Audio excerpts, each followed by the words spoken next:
Hello and welcome प्यारे बच्चों, कैसे हो सारे। मैं असीम भारद्वाज स्वागत करता हूं आप सभी का इस सेशन के अंदर बच्चे। आ जाइए जल्दी से अपने सेशन के अंदर और शुरू करते हैं फिर अपनी कक्षा को बच्चे। Yes, Mansi very good afternoon, Roshni very good afternoon भाई। शुरू करते हैं बच्चे अपनी कक्षा को, अपने सेशन को। आज फंडामेंटल प्रोसेस जिसको हम लोग कहेंगे बच्चे, हमारी मूलभूत जो कुछ प्रक्रियाएं होती हैं उनसे रिलेटेड एमसीक्यूज आज हम डिस्कस करेंगे। सबसे पहला हमारे पास क्वेश्चन है बच्चे, जो आप सभी को दिखाई दे रहा होगा। आपसे पूछा है, निम्नलिखित में से कौन सी प्रक्रिया थर्ड से फिफ्थ डायरेक्शन में होती है। आप सभी जानते हैं बच्चे, डीएनए वगैरह होते हैं, आरएनए वगैरह होते हैं, उनके अंदर एक कार्बन, एक जो कार्बन होता है थर्ड कार्बन, एक फिफ्थ कार्बन, उनसे बहुत सारी चीजें निर्धारित होती हैं। जो डीएनए के स्ट्रैंड बनते हैं, दो स्ट्रैंड होते हैं, एक तीसरे से पांचवें कार्बन वाला होता है, तो एक पांचवें से तीसरे वाला। ये एंटी पैरेलल एक दूसरे के जुड़े होते हैं। तो आपसे पूछा कि इनमें से कौन सी प्रोसेस जो नीचे लिखा गया है वो तीसरे से पांचवें कार्बन की दिशा में होती है। तो बच्चे वो प्रोसेस होती है, आपको बता दूं, आरएनए एडिटिंग, जिसको आप लोग बोल सकते हैं। मतलब क्या है, देखिए आंसर मैंने बता दिया बच्चे, आरएनए एडिटिंग। आरएनए संपादन क्या है समझिए। आरएनए एडिटिंग क्या होता है बच्चे, आरएनए एडिटिंग वह प्रक्रिया होती है जिसमें आरएनए बनने के बाद उसके जो न्यूक्लियोटाइड्स होते हैं ना बच्चे, उनको हम क्या कर सकते हैं, उनको हटा सकते हैं, नए न्यूक्लियोटाइड जोड़ सकते हैं, डिलीट कर सकते हैं, या उनके न्यूक्लियोटाइड के अंदर यानी जो सीक्वेंस होती है उसके अंदर परिवर्तन किया जा सकता है बच्चे। और फाइनली जो हमें आरएनए बनाना है वो बन जाता है। ये काम तीसरे कार्बन से लेके पांचवें कार्बन की दिशा में होता है, इसलिए हम लोग इसका आंसर देंगे बच्चे आरएनए एडिटिंग। आरएनए को एडिट करने की जो प्रक्रिया होती है बच्चे, वो तीसरे से पांचवें कार्बन की दिशा में होती है, ध्यान रखिएगा। यही बात आप सभी को यहाँ पे दिख रही है। रक्षा वेरी गुड आफ्टरनून भाई, Pushpa very good afternoon.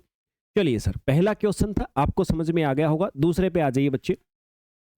DNA repair mechanism are able to distinguish newly synthesized DNA strands from older strand because क्या बोला है, डीएनए की जो मरम्मत करने के लिए जो सिस्टम होता है, वो नया जो डीएनए का स्ट्रैंड बनता है उसको पुराने स्ट्रैंड से अलग करने में सक्षम है।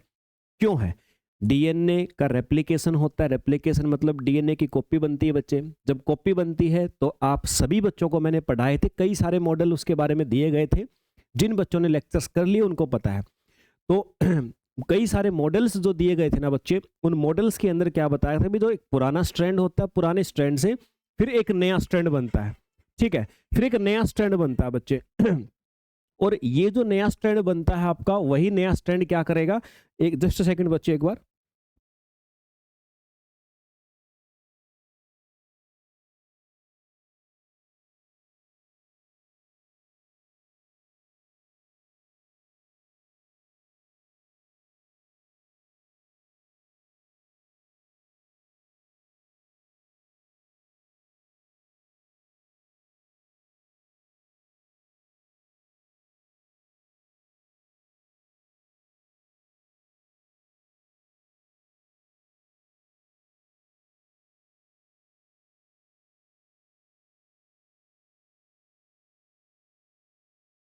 चलिए बच्चे। मैंने कहा कि जो डीएनए का पुराना स्ट्रैंड होता है उससे नया स्ट्रैंड बनता है, तो ये बनाने में सक्षम कैसे है, इस बात का जवाब आपसे पूछा है। और यहां पर आपको क्या दिया बच्चे कि इन चार में से कौन सी बात है, यानी पुराना स्ट्रैंड से नया स्ट्रैंड जो बनता है बच्चे। जस्ट अ सेकंड बच्चे।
चलिए बच्चे, सो भाई एक थोड़ा सा बच्चों का कॉल आ गया था, अभी हम बढ़ते हैं आगे और अपने क्वेश्चन के ऊपर आते हैं दोबारा से।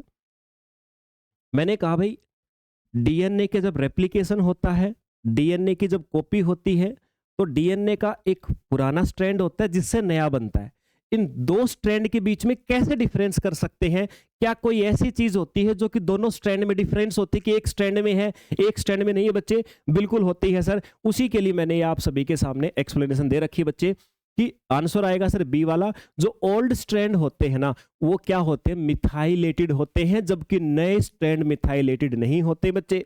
और ज्यादा पढ़ना चाहो तो ये आप सभी के सामने यहां पर दिए गई हैं चीजें, ठीक है? बस यही डिफरेंस होता है। मिथाइलेटेड वहां पे मिथाइल के लेयर है, यहां पे नहीं है, दैट्स इट।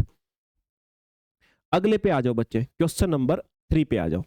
निम्नलिखित में से कौन सा एंजाइम डीएनए के सहसंयोजक रूप से बंद वृत्ताकार रूप की लिंकिंग संख्या को बदल सकता? देखो भाई थोड़ा सा रुक के समझना पड़ेगा। ऐसे क्वेश्चंस जो होते हैं ना बच्चे, उनको थोड़ा सा आपने रुक के समझना पड़ेगा ठीक है? कैसे रुक के समझेंगे आप देखिए जरा। मैंने कहा कि कौन सा एंजाइम है, यानी एक एंजाइम का नाम पूछा आपसे, 4 एंजाइम के ऑप्शन भी दिए गए हैं, और ये बोला है कि जो डीएनए के साथ में सहसंयोजक रूप से बंध वृत्ताकार रूप की जो लिंकिंग संख्या होती है उसको बदल सकता है। अब यहां पर बात आई सर लिंकिंग संख्या क्या चीज है? लिंकिंग संख्या क्या चीज है, यहां पर हमारे पास बात आती है। तो देखिए बच्चे, लिंकिंग संख्या की अगर हम बात करें तो देखो आंसर ठीक है सर, ये आपका गायरेज होता है एंजाइम, ओके। लिंकिंग संख्या की बात करो, देखो लिंकिंग नंबर क्या होता है? लिंकिंग नंबर डीएनए की जो 2 स्ट्रैंड होते हैं ना, उनकी आपस में कितनी बार वो ट्विस्ट हो रखे हैं उनकी संख्या को दर्शाता है। ये 2 स्ट्रैंड है बच्चे, और ये 2 स्ट्रैंड जो है इनकी ये जो आपस में बच्चे ये 2 स्ट्रैंड है ना, ये 2 स्ट्रैंड जो है इनके आपस में कितनी बार ये लिंक हो रखे हैं, कितनी बार जुड़े हुए हैं, इन्हें कितनी बार संयोजन है, वो कितने लपेटे हैं। लपेटे जो होते हैं ना, ये लपेटे तो उनको शो करता है मेरे भाई। ये देखो जुड़े तो हुए हैं, और ये लपेटे, ये एक लपेटा हो गया, ये दूसरा लपेटा हो गया, इनकी संख्या को दर्शाता है बच्चे। ये विशेष रूप से कोवेलेंटली क्लोज सर्कुलर डीएनए जैसे होते हैं, ठीक है सर। सामान्यतः जो लिंकिंग नंबर होता है कांस्टेंट वैल्यू होती है जो अपने आप से नहीं बदलता है। तो लिंकिंग नंबर को बदल कौन सकता है? वो बदल सकता है बच्चे गायरेज, दैट्स इट। गायरेज बदल सकता है, यही आंसर था आपका, याद रखिएगा। अगले क्वेश्चन पे आ जाइए बच्चे। ग्वानिन के डीएमिनेशन से उत्पन्न होता है, ग्वानिन के डीएमिनेशन से क्या उत्पन्न होता है? समझिए जरा इस बात को। डीएमिनेशन क्या होता है भाई? डीएमिनेशन का मतलब होता है अमीनो एसिड को रिमूव कर देना। अमीनो एसिड या NH2 ग्रुप को रिमूव कर देना डीएमिनेशन कहलाता है। तो बहुत सारे क्वेश्चन कई बार ऐसे रटने वाले आ जाते हैं कि फलाने में से अमीनो एसिड को हटा दे तो क्या बनता है। तो यहां भी याद रखिएगा, ये चीज मैंने लिखी भी हुई है आपके सामने। तो अगर हम हटा देते हैं बच्चे ग्वानिन में से अमीनो एसिड, तो आपके पास बनता है जेंथीन, जेंथीन बचता है। ये प्रोसेस की मैंने परिभाषा लिखी हुई है। डीएमिनेशन क्या है बच्चे? डीएमिनेशन वह प्रक्रिया है जिसमें नाइट्रोजन युक्त अमीन समूह हट जाता है, और ये डीएनए में होने वाला एक सामान्य लेकिन हानिकारक रासायनिक परिवर्तन है, ठीक है। तो ग्वानिन के डीएमिनेशन पर क्या बनता है? ग्वानिन से ये जेंथीन बनता है। समझ गए होंगे आप बात को। अगले पे आ जाओ भाई। अगला क्वेश्चन क्या कहता है? ये देखो, ए नॉन सेंस म्यूटेशन पढ़ाया था बच्चे मैंने आपको। नॉन सेंस म्यूटेशन याद कीजिए। नॉन सेंस निरर्थक उत्परिवर्तन में क्या शामिल है? निरर्थक उत्परिवर्तन का मतलब क्या होता है? ऐसा परिवर्तन जिसमें स्टॉप कोडॉन बन जाता है, ऐसा उत्परिवर्तन जिसमें स्टॉप कोडॉन बन जाता है। मतलब क्या है? देखो भाई, हमारे डीएनए के अंदर जीन होते, जीन के अंदर जो आपके नाइट्रोजनस बेस होते हैं ना बच्चे, तो नाइट्रोजनस बेस की एक सीक्वेंस होती है। सीक्वेंस में परिवर्तन आ जाए तो हो सकता है कि भी कोई नया अमीनो एसिड बनने लग जाए, है ना। तो नया अमीनो एसिड बनेगा तो फायदा होगा। लेकिन कई बार क्या होता है कि ऐसा सीक्वेंस में परिवर्तन आ जाता है कि वो स्टॉप कर देता है कोड देना, मतलब कोडिंग करना, यानी अमीनो एसिड बनने के निर्माण को रोक देता है। तो रोक दिया तो उसको बोलते हैं नॉन सेंस कोडॉन बोलते हैं बच्चे। इसलिए आपका आंसर भी क्या हो जाएगा? डी वाला हो जाएगा। 6 नंबर पे आ जाओ बच्चे। 6 नंबर पे डीएनए जो polymerase 3 lake following activity, DNA polymerase enzyme होता है बच्चे, ये पॉलीमरेज 3 जो है, ये इसके अंदर कौन सी गतिविधि का अभाव होता है, ये आपसे पूछा है। देखो भाई, डीएनए पॉलीमरेज 3 के लिए सबसे पहली बात है, ये क्या काम नहीं कर सकता है। डीएनए पॉलीमरेज 3 जो है ना, वो 5वें कार्बन से तीसरे कार्बन की तरफ एक्सोन्यूक्लिएज एंजाइम का काम नहीं कर सकता है। समझिए, डीएनए पॉलीमरेज 3 क्या करता है, ये बैक्टीरिया जैसे ई कोलाई में मुख्य रूप से होता है और ये डीएनए का निर्माण करने वाला एंजाइम होता है। इसके अंदर गतिविधियां कौन सी होती कौन सी नहीं होती ये आपसे बताना था, तो वही आपके सामने लिखी हुई है मेरे भाई। तो बाकी एक्टिविटी होती है ये जो 5वें कार्बन से तीसरे कार्बन की तरफ, और एक एक्सोन्यूक्लियस का काम करने वाली एक्टिविटी इसके द्वारा नहीं होती है, बाकी सारी एक्टिविटी पाई जाती है। चलिए सर, ये जो एक्सोन्यूक्लियस वाली एक्टिविटी है ना, ये आपका पॉलीमरेज 1 में पाई जाती है, 3 में नहीं पाई जाती है। फिर आ जाओ बच्चे इसके अंदर, column 10 list different DNA polymerase and column Y some function. यहां पर कुछ पॉलीमरेज लिख रखे हैं, एंजाइम लिख रखे हैं बच्चे, और यहां पर उनके फंक्शन भी लिख रखे हैं। अब फिर से वही चीज है, आपके एग्जाम के अंदर जो क्वेश्चन आएंगे तो उन क्वेश्चंस के अंदर आपको एक चीज को देखना पड़ेगा, उनके अंदर आपको एक बात का ध्यान रखना पड़ेगा बच्चे। क्या रखना पड़ेगा सर, कि ये जो 4 ऑप्शन दे रखे, 4 मैच करने, चारों मैच कभी नहीं करने पड़ेंगे आपको। मोस्टली केस में आज तक जो क्वेश्चन आए हैं वो पैटर्न बता रहा हूँ, कोई एक अपना देख लो जिसको तुम मैच कर सकते हो, उसके हिसाब से फिर आंसर देख लेना। मोस्टली केस में ऐसे क्वेश्चन हो जाते हैं आपके सॉल्व। तो यहाँ पर अगर मैं देखूं, डीएनए पॉलीमरेज 1 लिखा हुआ है, एक डीएनए पॉलीमरेज अल्फा है, एक डीएनए पॉलीमरेज आपका गामा है और एक डेल्टा है। 3 लिखे हुए। अगर मैं बात करूं डीएनए पॉलीमरेज, ये डीएनए के बनने में सहायता करता है। बनने में सहायता कैसे करता है, रिपेयर करता है बच्चे। तो देखो कहाँ पे है, ये रहा सर, यहाँ पे डीएनए को रिपेयर करता है और उनके बीच के जो गैप है उनको भरता है। तो फर्स्ट वाले का डी मुझे दिख रहा है, अब मैं देख लेता हूँ फर्स्ट का डी, ये रहा फर्स्ट का डी यहाँ पर है बच्चे। तो यही आपका, बाकी के मैच कर लेना, सारे आंसर इसी के साथ में हो जाएंगे। क्वेश्चन नंबर 8 के अंदर आ जाइए बच्चे। Deamination of 5 methyl cytosine leads to the formation of. 5 methyl cytosine के डीएमिनेशन से क्या बनता है, फिर से वही बात है, डीएमिनेशन से तो इससे बनता है बच्चे आपका थाइमीन। इससे क्या बनता है, थाइमीन बनता है, याद रखिएगा, ये सीधे याद करने की बात है।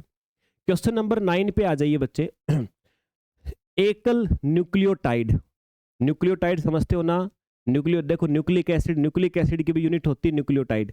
न्यूक्लियोटाइड में हो गया म्यूटेशन, मतलब उसके सीक्वेंस में परिवर्तन हो गया, जिसके परिणाम स्वरूप क्या होगा, एक कोडोन बनता है। कोडोन का मतलब होता है ऐसा सीक्वेंस जो एक नए अमीनो एसिड के निर्माण के लिए प्रेरित करेगा, जो अलग अमीनो एसिड के लिए कोड करता है। तो इस बात को क्या कहा जाएगा, ये आपसे पूछा बच्चे। इसको बोलते हैं मिसेंस म्यूटेशन।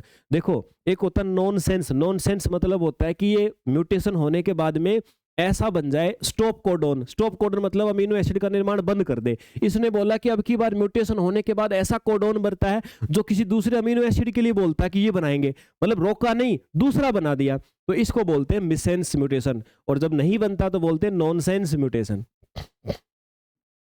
क्वेश्चन नंबर 10 देखिए बच्चे। Which one of the following enzyme attaches complementary bases to the template strand. निम्नलिखित में से कौन सा एंजाइम अपने पूरक क्षारों को टेम्पलेट स्ट्रैंड से जोड़ता है। अब देखो भाई, जब भी डीएनए का रेप्लिकेशन होता है तो डीएनए का एक स्ट्रैंड जो है ना, उसके साथ में दूसरा स्ट्रैंड जब जुड़ेगा तो पहले वाले स्ट्रैंड जो है ना, उसके कॉम्प्लीमेंट्री बेस दूसरे स्ट्रैंड के कॉम्प्लीमेंट्री बेस के साथ जुड़ेंगे। कॉम्प्लीमेंट्री मतलब जैसे एडेनिन से थाइमिन जुड़ता है, ग्वानिन से साइटोसिन जुड़ता है, तो यही कनेक्ट होते हैं। तो ये कौन सा एंजाइम जोड़ता है, तो वो जोड़ता है मेरे भाई डीएनए पॉलीमरेज। अभी पढ़ा था ना आपने कि डीएनए के निर्माण में क्या करता है, सहायता करता है, तो वही जोड़ेगा बच्चे। 11 नंबर पे आ जाते हैं बच्चे।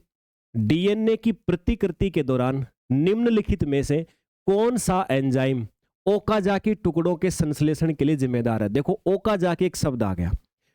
डीएनए की प्रतिकृति का मतलब जब डीएनए का रेप्लिकेशन होता है, जब उसकी कॉपियां बनती है बच्चे, तो आपसे पूछा कि कौन सा ऐसा एंजाइम है जो ओकाजाकी टुकड़ों के बनने के लिए जिम्मेदार होता है।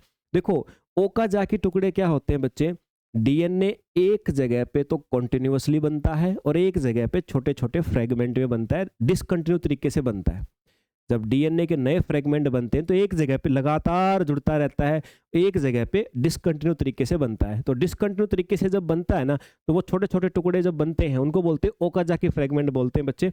यही चीज आपकी है और ये मैंने लिखा भी हुआ है। तो कौन करता है ऐसा, ये जो ओकाजाकी टुकड़े बनने के लिए डीएनए पॉलीमरेज 3 आपका रेस्पॉन्सिबल होता है। और बच्चे ये सारे कंसेप्ट मैं पढ़ा चुका हूं, सारे कंसेप्ट पढ़ा चुका हूं, ध्यान रखिएगा इस बात को। एक भी कंसेप्ट ऐसा नहीं होगा जो नहीं छूटा होगा मेरे भाई, सारे कंसेप्ट आपके बन चुके हैं, ठीक है ना। पढ़े हैं कि नहीं वो आप पे डिपेंड करता है। बहुत सारे बच्चे ऐसे हैं जिन्होंने शुरुआत वाले लेक्चर है ना ये सोच के छोड़ दिया ये तो बेसिक है। नहीं है भाई, बेसिक नहीं है। मैंने उनके अंदर बहुत इंटीग्रेट किया आपका सिलेबस ताकि एमसीक्यू लगा पाओ तुम। कुछ चीजें 50% 60% वहां से बेस बन गया, कुछ यूनिट हम एडवांस अभी पढ़ रहे हैं, और जो 50-60% हमने बेस बनाया था उनके आधार पे 80-90% करने के लिए एमसीक्यू आ गए हमारे पास में। समझ गए बात को। तो बच्चे कुछ भी अपनी मर्जी से नहीं छोड़ना। बहुत सारे बच्चे मैं देखता हूं कॉल करते हैं, सर वो तो बेसिक थे ना, आपने कहा था। भाई मैंने ये कहा था बेसिक का मतलब ये नहीं कि पेपर में नहीं आएंगे, और इतने भी बेसिक नहीं है। तुम पढ़ के देखोगे 100-150 लेक्चर किसको कहते हैं आपको पता है क्या? 130 लेक्चर ऐसे थोड़ी होते हैं। तो मेरे भाई अपने मन से अगर करोगे ना चीजें फंसोगे। अगर टीचर की सुनोगे, देखो तुम्हारे पास दोनों ऑप्शन आज है। तुम या तो सामने वाले को बेवकूफ समझ सकते हो, सामने वाले पे कुछ भी दोष डर सकते हो, लेकिन हकीकत तुम्हें पता होता है कि तुम कितने पानी में हो, तुमने क्या पढ़ा है। तुमने सिर्फ सोचा है कि वो हो सकता है, वो हो सकता है, ये हो सकता है, वो हो सकता है। तुम सिर्फ सोच सकते हो मेरे भाई, करना पड़ेगा। जिस दिन करोगे ना तब सही पता लगेगा। तो इसलिए अपनी बुद्धि सिर्फ नहीं चलानी बच्चे आपको। ओके सर, तो डीएनए पॉलीमरेज 3 जो आपका एंजाइम है ये करता, ध्यान रखिएगा। और ये ओकाजाकी फ्रेगमेंट क्या होते हैं ये पूरा कंसेप्ट मैं आपको डिटेल में समझा चुका हूं। कहने को बेसिक है लेकिन बेसिक है नहीं बच्चे। बेसिक का मतलब जहां से शुरुआत होती है। ओके पुष्पा, वेरी गुड भाई। फिर 12 नंबर पे आ जाओ। 12 नंबर पे proof reading activity of DNA polymerase is. DNA polymerase की प्रूफ रीडिंग गतिविधि जो है ना बच्चे, वो किस दिशा से किस दिशा में होती है? रीडिंग प्रूफ रीडिंग मतलब कि कोई जो डीएनए से नया डीएनए का फ्रेगमेंट बना है तो उसमें कोई एरर तो नहीं हो गया।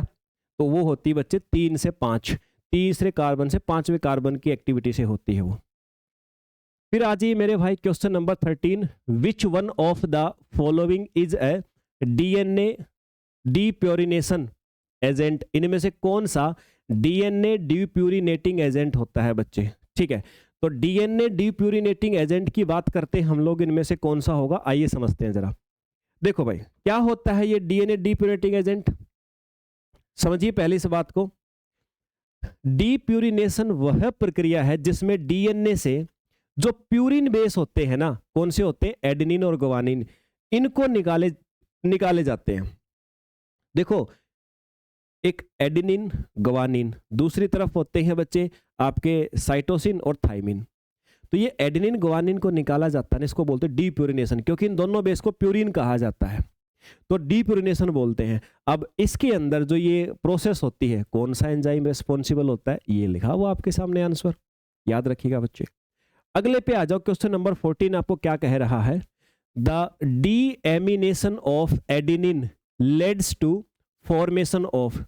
एडेनिन के डीएमिनीकरण से निम्नलिखित का निर्माण होता है। किसका निर्माण होता है? फिर से वही क्वेश्चन आ गया एमिनेशन वाला। तो अब की बार आंसर रहेगा बच्चे आपका हाइपोक्सेंथीन। किससे? एडेनिन के डीएमिनेशन से होता है हाइपोजेंथीन। अगले क्वेश्चन पे आ जाइए जरा। ई कोलाई जो आपका बैक्टीरिया होता है, इनमें से निम्नलिखित में से कौन सा एंजाइम लिंकिंग संख्या को बढ़ाकर डीएनए को क्या कर देता है बच्चे? थोड़ा स्थिर कर देता है। कौन बढ़ाता है? जस्ट आपसे इतना पूछा है। लिंकिंग नंबर अभी अभी पढ़ा था ना, तो कौन बढ़ाता है बच्चे? लिंकिंग नंबर वहां भी पढ़ा था आपने, टोपोइसोमरेज 1 और 3, ये दोनों बढ़ा सकते हैं, यही आपका आंसर होगा। ओके सर, डीएनए को रिलैक्स कर देता है इससे ही। अगले पे आ जाओ, 16 नंबर क्वेश्चन क्या कह रहा है बच्चे आपको? Xeroderma pigmentosum is a genetic people disease which is associated with neurological abnormalities. Suffering from this disease are extremely light sensitive and readily develop sunlight induced skin cancer. Failure of which of the following responsible for the disease? इसने बोला एक बीमारी होती है जेरोडर्मा पिगमेंटोसम, एक ऐसा genetical disease है, आनुवांशिक रोग है। इसमें क्या होता है, जो तंत्रिका तंत्र होता है ना, उससे संबंधित कुछ एबनॉर्मेलिटी आ जाती है। इस रोग से कोई व्यक्ति पीड़ित होता है ना, तो प्रकाश के प्रति ज्यादा संवेदनशील हो जाता है, और सूर्य के प्रकाश के संपर्क में आने से त्वचा कैंसर भी आसानी से हो जाता है। तो किसकी विफलता से होता है ये रोग? ये आपसे पूछा है मेरे भाई। तो देखिए हम देखते हैं सर हमारे प्रोसेस से रिलेटेड, तो आंसर आएगा सर ये होता है आपका न्यूक्लियोटाइड एक्सीजन रिपेयर। ये जो सिस्टम होता है ना, इसके फेल होने से होता है। समझ गए बात को? ओके सर, चलिए ध्यान रखिएगा बच्चे इतना, हाँ ये नाम याद रख लीजिएगा बस, बाकी एक्सप्लेनेशन जिसको पढ़नी हो नीचे लिखी हुई है। 17 नंबर है, इसने बोला एक्सोन्यूक्लिएज जो गतिविधि होती है, देखो एंडोन्यूक्लिएज, एक्सोन्यूक्लिएज, एंडो अंदर से डीएनए को काटने वाले, एक्सो बाहर वाले। ये जो गतिविधि होती है तो डीएनए संश्लेषण की विपरीत दिशा में होती है, और जो आपका रेप्लिकेशन होता है, जो नया कॉपी बनता है, उसमें भाग लेती है। ये पहली स्टेटमेंट आपके सामने दिया हुआ है। बोला एक्सोन्यूक्लियस गतिविधि होती है ना, वो डीएनए जिस दिशा में बन रहा है उसके विपरीत होती है। बोला अच्छा भाई। दूसरी बात, the ability of DNA polymerase, DNA polymerase की प्राइमर को केवल 5 से 3 दिशा में विस्तारित करने की क्षमता प्रकृति को एक जटिल प्रक्रिया बना देती है। यह डुप्लीकेट डीएनए की प्रूफ रीडिंग के लिए आवश्यक है। अभी पढ़ा था ना, इसने बोला पॉलीमरेज की प्राइमर को केवल 5 से 3 दिशा में विस्तारित करने की क्षमता इस प्रतिकृति की प्रोसेस को थोड़ी कॉम्प्लेक्स बना देती, इसने ऐसा कहा आपको। देखो यार, पहली बात तो जो पॉलीमरेज काम करता है ना, आपने क्या पढ़ा था कि सर वो 3 से 5 जो प्रूफ रीडिंग होती है वो 3 से 5 होती है, तो दूसरी बात तो वैसे ही गलत है। तो फिर इसका मतलब सर पहली ही बस बात सही है, ये आ जाएगा ए वाला। चलिए हाँ ए वाला है, बाकी जो बात मैं समझा चुका पहले ही, ये आपके लिखा हुआ है। अगले पे आ जाइए, क्वेश्चन नंबर 18। देखो अब बार बार जो चीज आप पढ़ चुके हो ना कंसेप्ट में, अब वही चीजें बार बार रिपीट होना शुरू हो गई है। अब उन कंसेप्ट का यूटिलाइजेशन होना शुरू हो गया बच्चे। चलिए, निम्नलिखित में से कौन सा एंजाइम डीएनए के टुकड़ों को जोड़ने के लिए उपयोग किया जाता है? ये भाई मुझे नहीं पता, जिसको इसका आंसर नहीं आता वो फिर खुद के साथ में लापरवाही कर रहा है भाई। बताओ मानसी, 18 का बताओ क्या आंसर आएगा। डीएनए के टुकड़ों को कौन जोड़ता है? ये शायद आपने आजकल कंसेप्ट वाली क्लास में भी पढ़ा है, आज या कल आपने कंसेप्ट वाली क्लासों के अंदर भी आप सभी के द्वारा पढ़ा गया है। तो आएगा लाइगेज। कौन जोड़ता है बच्चे? लाइगेज जोड़ता है सर। एंडोन्यूक्लियस तो काटता है, लाइगेज जोड़ता है बच्चे उसको। और पॉलीमरेज का काम तुमने आज भी पढ़ा है। कौन सा एंजाइम बेस एक्सीजन रिपेयर में मदद करता है? देखो अभी एक प्रोसेस आई थी ना, बेस एक्सीजन रिपेयर, वहां पे मैंने इसको एक्सप्लेन नहीं किया था, ये बता देता हूं। बेस एक्सीजन रिपेयर वह डीएनए रिपेयर का सिस्टम होता है जो छोटे बेस डैमेज को ठीक करता है। समझ गए ना, छोटे छोटे जो बेस का डैमेज होता है उसको ठीक करता है, उस प्रोसेस को बोलते हैं बेस एक्सीजन रिपेयर। कौन सा एंजाइम होता है बच्चे? तो डीएनए लाइगेज क्या करता है क्या? हाँ ये हेल्प करता है, पॉलीमरेज भी करता है इसमें हेल्प, और ये डीएनए आपका ग्लाइकोसाइलेज ये भी करता है। तीनों ही करते हैं, चौथा नहीं करता। हेलिकेज तो खोलता है, डीएनए के स्ट्रैंड को खोलता है हेलिकेज, तो तीनों ही करते हैं। तो आंसर आ जाएगा सी वाला। ये तीनों ही काम करते हैं बच्चे, उसके अंदर रिपेयर करने में तीनों का कंट्रीब्यूशन होता है। फिर आ जाइए, सही कथन को चुनना है बच्चे। On 3 to 5 strand of DNA replication is continuous and 5 to 3 strand it is. बिल्कुल सही बात है, एक ही तो चूज करना था, सही बात है। डीएनए के एक स्ट्रैंड के ऊपर जो रेप्लिकेशन हो रही है वो कंटिन्यूअस होती है, दूसरे पे होती है डिसकंटिन्यूअस। ओकाजाकी फ्रेगमेंट याद है ना? तो पहली बात सही लग रही है, कुछ और करने की आवश्यकता ही नहीं है आपको। 21 नंबर पे आ जाओ बच्चे। 21 नंबर क्या कह रहा? फिर से मैच करने हैं, कॉलम 1 को कॉलम 2 के साथ मैच करना बच्चे। देखो फिर से डीएनए की स्ट्रक्चर, ये आपका एमपी 2024 सुन लो बच्चे, पिछले साल ये एमपी 2024 में यही क्वेश्चन आपका पूछा गया था। ठीक है, पिछले साल एमपी 2024 के अंदर ये क्वेश्चन आपसे पूछा गया था।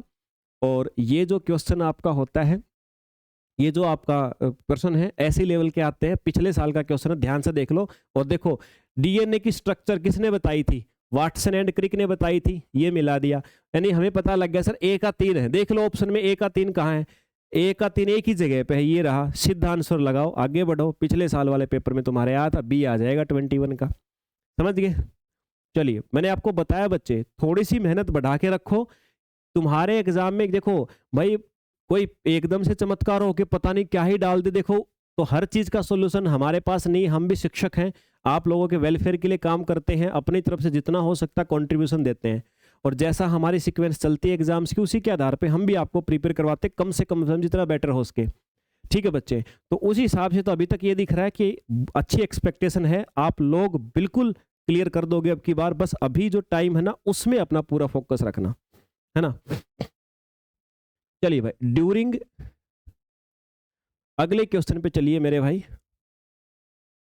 During DNA replication both parental strand are separated by, जब डीएनए की रेप्लिकेशन प्रोसेस होती है तो जो दो स्ट्रैंड होते हैं उनको सबसे पहले कौन अलग करता है, ये आपसे पूछा है।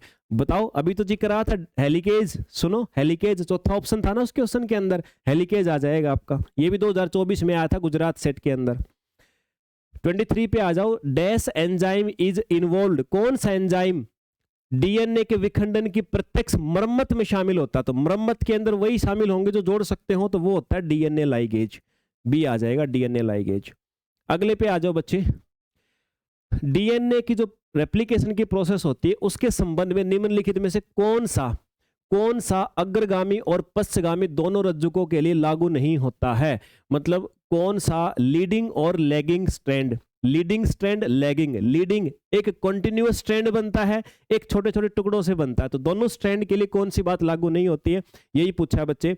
तो देखिए जरा डी वाले पे जो मुझे दिख रहा है, DNA ligase repeatedly joins the end of DNA along the growing strand, मतलब क्या है कि लाइगेज जो है वो लगातार दोनों जगह पे जोड़ता रहेगा। नहीं भाई, एक में तो लगातार जोड़ता है, दूसरे में छोटे छोटे टुकड़े होते हैं, तो ये बात गलत है इसकी। बाकी जो बातें लिखी हुई हैं सारी सही हैं, आप पढ़ोगे तो आपको समझ में आ जाएगा।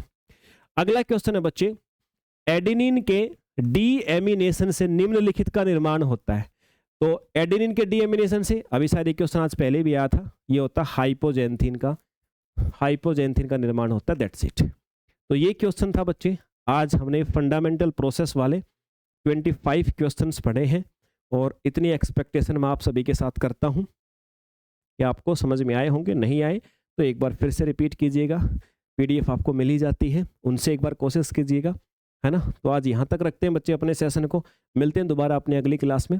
जय हिंद भाई।